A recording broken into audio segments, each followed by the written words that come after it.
Hello everyone, myself Shweta Gupta. I am Assistant Professor of State Padamchand Jain Institute of Management, Agra. Today we'll discuss topic company and its type. First of all, company. Company is considered as a voluntary association of persons who together contributes in the capital of the company to do business. It is an incorporated body under the Companies Act, which is considered as an artificial person having a separate legal identity and have a common seal to show its identity with the perpetual succession. In our previous lecture, we have already discussed about characteristics of company. So now we'll move over to the types of company. Basically, companies are categorized under the different heads, under the 5 heads, or you can say it is divided on the basis of different things, like on the basis of incorporation, on the basis of liability, on the basis of number of members, on the basis of their nationality.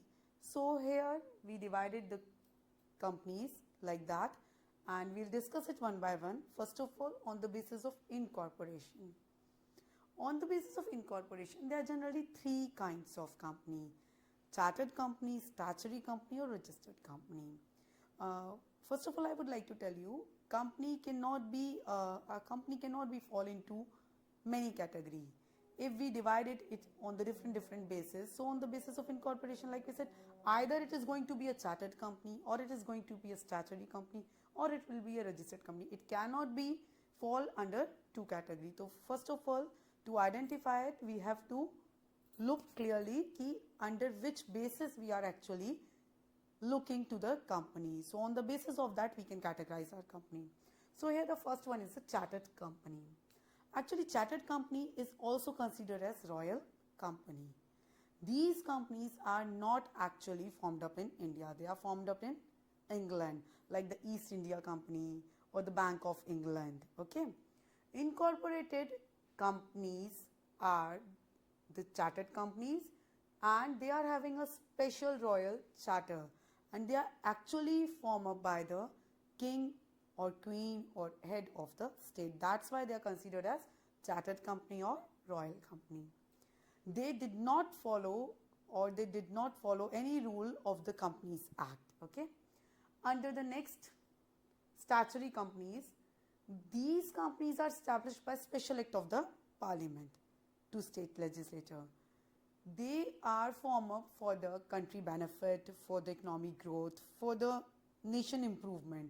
They are considered as a separate different company having a separate laws, separate act under that, which they actually follow. That's why we have considered them statutory company. They have their own separate laws. They actually open for the welfare of the economy, like RBI, IFCI, LIC. Though RBI, Reserve Bank of India, is also a company, but it does not follow the rule of Companies Act. They have their own different act, the RBI Act 1934. Okay, and these companies are not required to use the term limited under their name or after their name.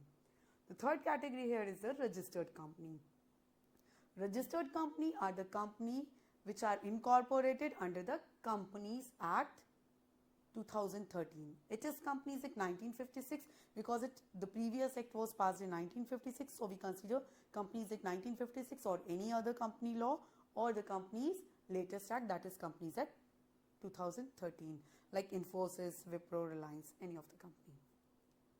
The next category, company, is also divided on the basis of liability.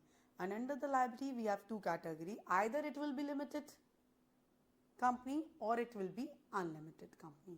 Under the limited company, they have certain limitations. That is, either it will be limited by shares or it will be limited by guarantee. What has actually happened on the basis of liability? Whatever the liability company members have, that is up to a certain limit under the limited company's liability. And under the unlimited company's liability, there is no limit which can protect the personal interest of the members of the company.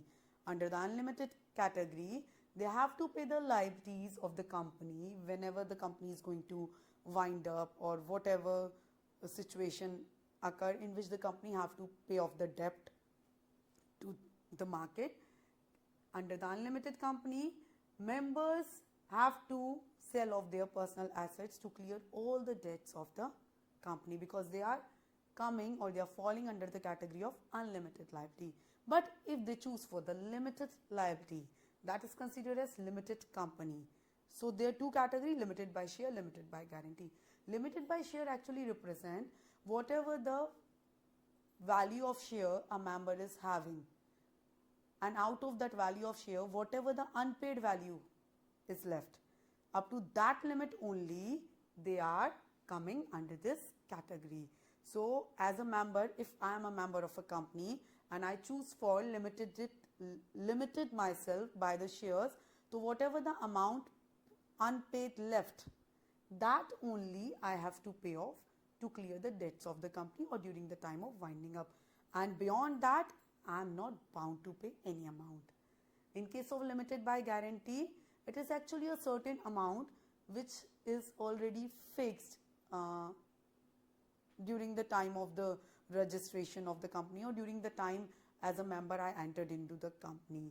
So whatever the fixed amount a member of the company agreed upon, only up to that extent their limited liabilities exist. On the basis of number of members, very important category it is. On the basis of number of members, there are three categories: private companies, public companies, or OPC, one person company. So members के according we can say it is private भी हो सकता है, public भी हो सकता है, और one person company भी हो सकता है. One person company, as the name suggests, it only covers one person. One person who may be the promoter of the company, who it himself considered as a director of the company, and as a sole person, as a sole proprietorship we can say, that person want to lead the company by its own without involving any other members. So that company is considered as one person company. But one thing is here, under the one person company, if as a person I start an OPC, that doesn't mean if I start one OPC, I can also start other OPC.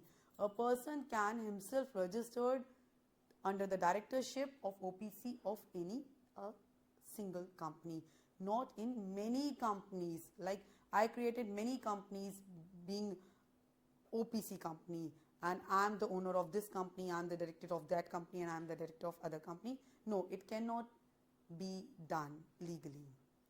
And the other categories: private company or public company. Private company. Private company, we can identify this company on the basis of number of members. They have minimum number required to establish a private company is 2, and the maximum limit is 200. And under the private company, number of directors are actually required to be 2. They have restricted the right to transfer share. Under the private company, they are not free to trade shares in the market. They are prohibit any invitation to public to subscribe its share. That's why they are not required to issue prospectus. Under the public company, use word limited at the end of its name is required. It get all the features of the private company, like whatever the private company is having, public company is not going to have that feature at all. And to form this public company, we have minimum member limit is 7, and that is maximum up to infinity.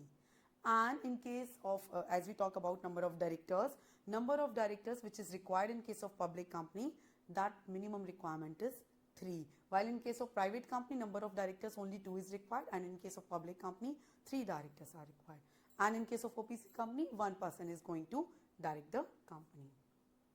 On the basis of ownership and control, there are again 3 categories: government companies, holding companies, and subsidiary companies.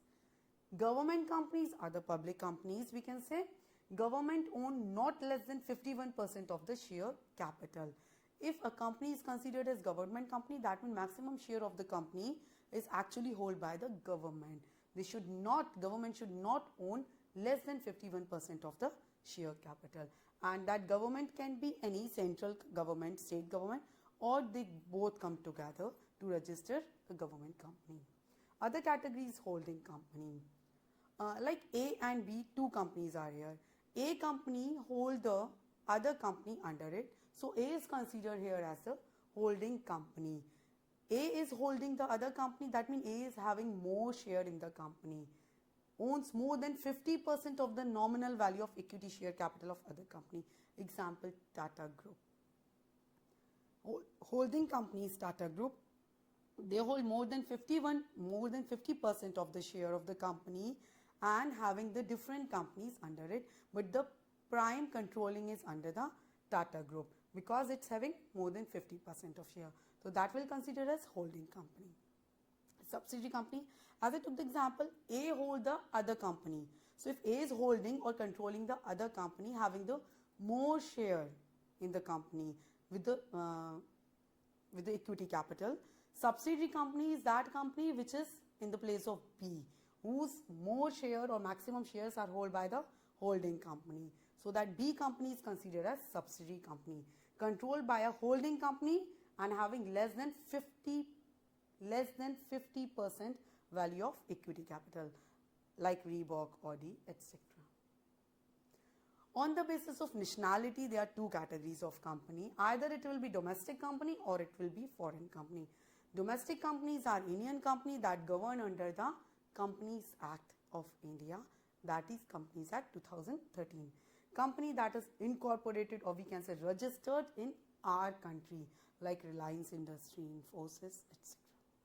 Foreign company, that is company which is not incorporated in our country, in our land, India. It is actually incorporated outside India. But being incorporated outside India, it's having a place of business in India through their agencies or branches. So foreign companies, example Microsoft, Nestle, etc. Thank you so much.